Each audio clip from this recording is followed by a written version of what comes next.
तो hello everyone, welcome back to my new video. So guys, जैसे कि बहुत से बच्चों ने मेरी वीडियो पे कमेंट किए थे कि मैम प्लीज़ आप टाइपिंग टेस्ट के लिए मतलब हम लोगों को थोड़ी टिप्स दें, बताएं कि हम लोगों को क्या करना चाहिए। सो गाइस, जैसे कि मैंने भी सुप्रीम कोर्ट ऑफ इंडिया का रिसेंटली ही जो एक टाइपिंग टेस्ट जो था वो क्लियर किया था पीए का।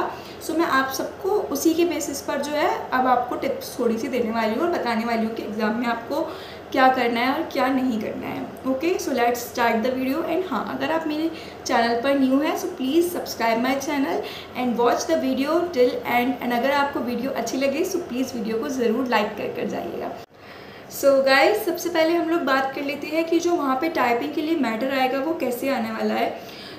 अगर मैं आप लोगों को अपने लास्ट एग्ज़ाम जो सुप्रीम कोर्ट का मैंने पीए का टाइपिंग टेस्ट क्लियर किया था, गाइस उसमें जो पैसेज था वो था एक लीगल पैसेज और उसमें काफ़ी डिफ़िकल्ट वर्ड्स भी थे बिकॉज ऑब्वियसली ये सुप्रीम कोर्ट ऑफ इंडिया का टाइपिंग टेस्ट है। गाइस वो थोड़ा तो टफ होने ही वाला है। आप लोगों को लीगल मैटर्स, जजमेंट और नॉर्मल पैसेजेस सबकी प्रैक्टिस जो है वो कर ही जानी है। इसमें 35 जो है वो स्पीड मांगी गई है, बट गाइस आपको एटलीस्ट 45 तो कर जानी ही चाहिए। और हाँ, अगर 45 नहीं तो आप 40 तो कर जाओ ही। ओके, बिकॉज एग्ज़ाम के अंदर हमें जो नर्वसनेस होती है उसके वजह से भी हम लोगों की थोड़ी बहुत स्पीड जो है वो ऑटोमेटिकली कम हो जाती है। बिकॉज मेरे साथ ऐसा होता है, मतलब हो सकता है आप सबके साथ भी होता हो कि हम लोगों को थोड़ा नर्वसनेस फील हो जाता है। हम लोग एकदम नहीं उस स्पीड को पकड़ पाते जो हम नॉर्मली अपने घर पर या अपनी कोचिंग सेंटर्स पर कर लेते हैं, वो एकदम हम वहाँ नहीं पकड़ पाते हैं। इसलिए 35 मांगिए तो आप एटलीस्ट 40 to 45 तो अपनी स्पीड को कर ही जाइएगा। ओके, एंड नेक्स्ट चीज़ जो सबसे इम्पॉर्टेंट है वो ये है कि सिर्फ स्पीड का खेल इसमें है ही नहीं गाइस, आपकी एक्यूरेसी बहुत मैटर करती है। अब मैं आप लोगों को बताती हूँ कि हम लोगों के टाइपिंग टेस्ट में एक्चुअली हुआ क्या था। सब ने अपना टाइपिंग टेस्ट पहले ही कर लिया था और सब ने अपना टाइपिंग टेस्ट जो है वो रीचेक भी किया था, बट उनमें से कुछ बच्चों का सिलेक्शन हो गया और उनमें से कुछ बच्चों का सिलेक्शन नहीं हुआ। अगर आप लोग अंडर 3% मिस्टेक ला रहे हैं वो तो बहुत अच्छी बात है, वो तो आपको लानी ही लानी है। लेकिन आप लोगों को ये भी ट्राई करना है एग्ज़ाम में कि आप फर्स्ट टाइम में ही अपने मैटर में 100% एक्यूरेसी रखें।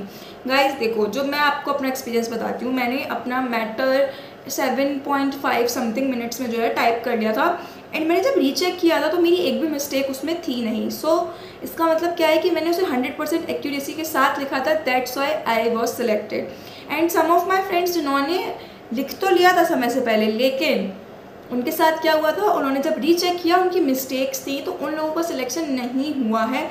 इस चीज़ का आप लोगों को ध्यान रखना है कि आपको matter with accuracy he starting से लिखना है। ओके गाइज, स्पीड के साथ साथ इसमें एक्यूरेसी का भी बहुत खेल रहने वाला है।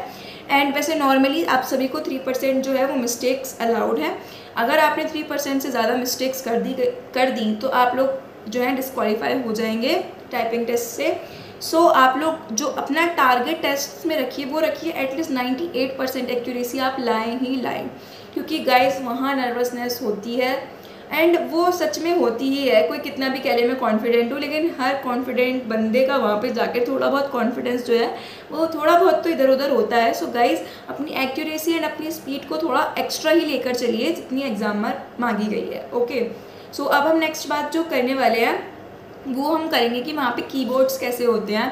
गाइस देखिए, जो सुप्रीम कोर्ट ऑफ इंडिया का एग्ज़ाम होता है वो मोस्टली जो है वो दिल्ली एनसीआर में ही होगा, बिकॉज ऑफ कोर्स आपका उसका जो सीबीटी होगा वो भी दिल्ली में हुआ होगा एंड येस, आपका टाइपिंग टेस्ट भी दिल्ली में ही होगा। बहुत से बच्चे कह रहे हैं कि 10 मिनट्स का एग्ज़ाम है, उसके लिए दिल्ली थोड़ी ना बुलाएंगे। गाइस, दिल्ली ही बुलाएगा सुप्रीम कोर्ट आपको। आपको एग्ज़ाम देने सुप्रीम कोर्ट दिल्ली ही जाना पड़ेगा। आपके दिल्ली एनसीआर में ही जो एग्ज़ाम होगा। गाइज, मैंने जितना एक्सपीरियंस किया है, मैंने आज तक 1 एक स्किल मैंने मतलब दिया था दिल्ली एनसीआर में। वहाँ पे जो कीबोर्ड थे वो भी काफ़ी अच्छे थे एंड एक मैंने टाइपिंग टेस्ट दिया है जो कि सुप्रीम कोर्ट का था। वो जो कीबोर्ड थे वो भी काफ़ी अच्छे थे। मैंने आज तक कभी किसी बच्चे से ये नहीं सुना कि दिल्ली एनसीआर के अंडर उनका एग्ज़ाम हुआ है और उनके कीबोर्ड में कोई भी प्रॉब्लम है। गाइज़, वहाँ पे कीबोर्ड जो है वो काफ़ी अच्छे होते हैं। अब मैं कंपनीज़ की बात कर लूँ, मोस्टली वो ज़ेब्रॉनिक्स के, लॉगिटेक एक कंपनी है उसके भी होते हैं, मगर आपको इस सबसे मेरे हिसाब से कोई मतलब होना नहीं चाहिए। अगर आपकी टाइपिंग अच्छी है सो आप कर लोगे, ठीक है ना। और वैसे भी एक ट्रायल पैसेज की टाइपिंग होती है, अगर आपको कोई प्रॉब्लम हो तो आप अपने टीचर्स को या मतलब जो भी आपके इन्विजिलेटर होते हैं वहाँ पर आप उनको तभी बोलिए, एंड यस वो लोग आपको हेल्प करेंगे, आपका कीबोर्ड चेंज कर देंगे। एंड सबसे इम्पॉर्टेंट मैं आप लोगों को एक बात जो है वो बताने वाली हूँ, अगर आप लोगों का बैक स्पेस या फिर स्पेस बार काम करना बंद कर जाए तो आप लोगों को क्या करना है, मतलब वो जो उसका रीज़न होता है वो ये होता है कि हम उसे मोर देन वंस या ट्वाइस एक साथ दबा देते हैं, तो इसकी वजह से वो लॉक हो जाता है। सो अगर ऐसा आपके एग्जाम के बीच में हो जाए तो ऑब्वियसली वहाँ पे टाइमर चल रहा है, आप लोग इन्विजिलेटर को बताओगे, वो आपको बताएगा, इसमें आपका टाइम वेस्ट होगा। सो अगर ऐसा आपके साथ हो जाए सो आपको क्या करना है, जो एरो कीज़ होती है ना लेफ्ट राइट वाली, सो आपको उसमें डाउन वर्ड्स वाली जो की होती है उसको थोड़ी देर प्रेस करके रखना है, एंड आपकी जो वो कीज़ होंगी वो अनलॉक हो जाएंगी। सो थोड़ा सा पैनिक मतलब होना नहीं है, ठीक है ना। आपको अपना माइंड को थोड़ा सा जो है थोड़ा स्टेबल रखना है। आपको मैंने अब ये बता ही दिया है कि उसका सोल्यूशन क्या है, आपको अपनी डाउन डायरेक्शन की जो है उसको प्रेस करना है फॉर 1 मिनट एटलीस्ट, उससे मतलब उसके अंदर ही अंदर आपकी अनलॉक हो जाएगी। ओके, उसके बाद हम लोग बात कर लेते हैं कि लेटेस्ट जो हम लोगों का एग्जामिनेशन हुआ है उसमें स्क्रीन टू स्क्रीन टाइपिंग हुई है, पेपर टू स्क्रीन टाइपिंग हुई है। सो गाइस नोटिफिकेशन में वैसे ऐसा कुछ भी मेंशन्ड नहीं है कि स्क्रीन टू स्क्रीन टाइपिंग होगी या फिर पेपर टू स्क्रीन टाइपिंग होगी। सो गाइस देखो अलग अलग कोड के एग्जाम्स जो हैं वो होते रहते हैं। सो ये कोई भी चीज़ पर्टिकुलर आपको बता ही नहीं सकता है जब तक आपकी मेंशन्ड नहीं है। सो आपको प्रैक्टिस जो है वो दोनों तरीके से कर जानी है, यानी कि स्क्रीन टू स्क्रीन भी एंड पेपर टू स्क्रीन भी। अब मैं आपको ये भी स्पेसिफाई कर देती हूँ कि screen to screen and paper to screen है क्या, बिकॉज बहुत से बच्चों को ये पता ही नहीं होगा। So guys screen to screen means कि आप स्क्रीन पे ही जो आपका पैसेज है वो स्क्रीन पे ही आ रहा है एंड आपको स्क्रीन पे ही टाइप करना है।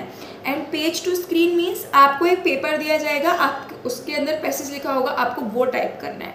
So that is page to screen typing.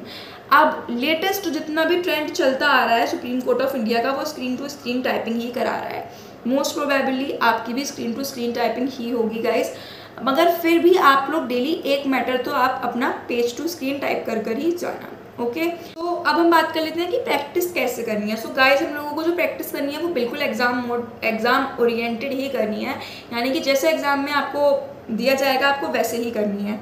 So आप लोग कभी कभी घर पर हम टाइपिंग करते हैं तो हम अपना हाईलाइट ऑन कर लेते हैं, वहाँ पर आपका हाईलाइट ऑन नहीं होगा, आपको खुद ही वर्ड्स पढ़ने हैं, आपको खुद ही टाइप करना है। ओके, सो आप अपनी प्रैक्टिस भी हाईलाइट जो ऑप्शन होता है उसको ऑफ करके कीजिए।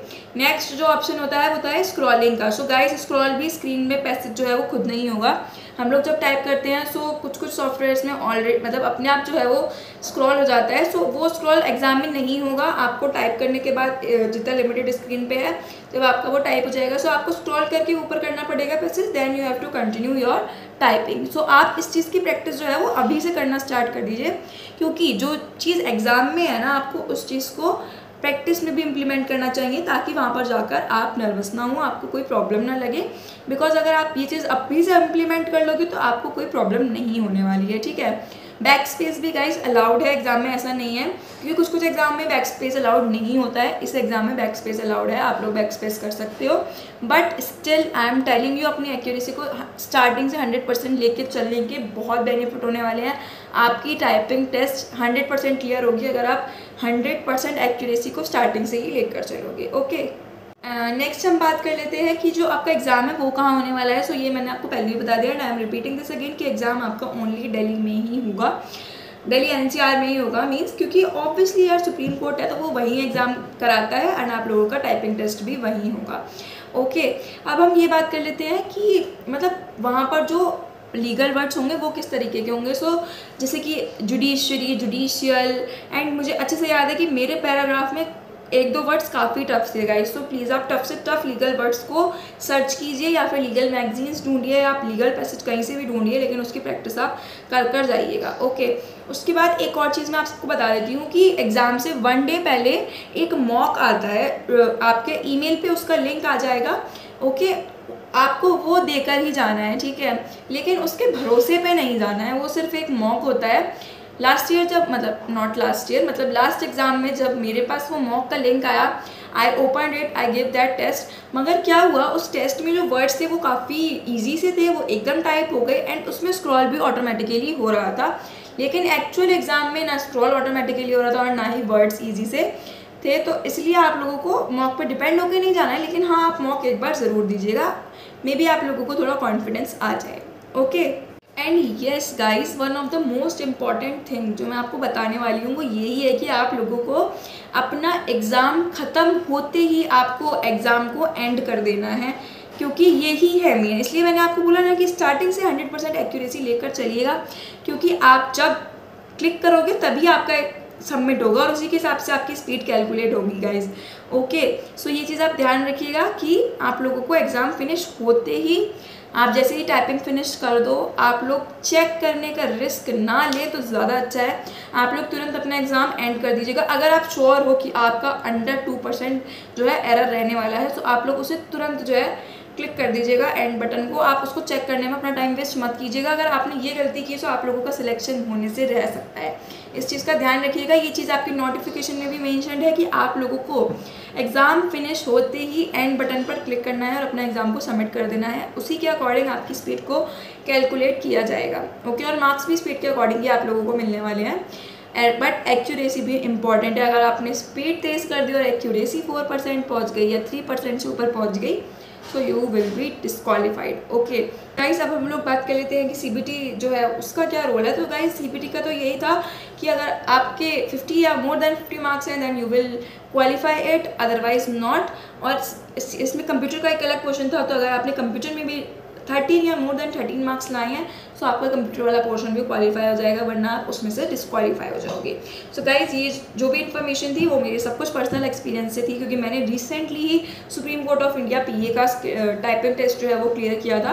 सो गाइज, बिल्कुल ऑथेंटिक इन्फॉर्मेशन मैंने आप लोगों को दी है। अगर आप लोगों को वीडियो पसंद आई हो तो आप वीडियो को लाइक ज़रूर कीजिएगा, एंड अगर आप न्यू हैं so please subscribe my channel. And yes, अगर आपको कोई और भी इंक्वायरी हो तो आप कमेंट कर पूछ सकते हैं। एंड डेली अपडेट्स के लिए टेलीग्राम का लिंक मेरे bio में पड़ा हुआ है, आप जाकर वहाँ से टेलीग्राम चैनल पर भी ज्वाइन हो सकते हैं। Thank you so much everyone.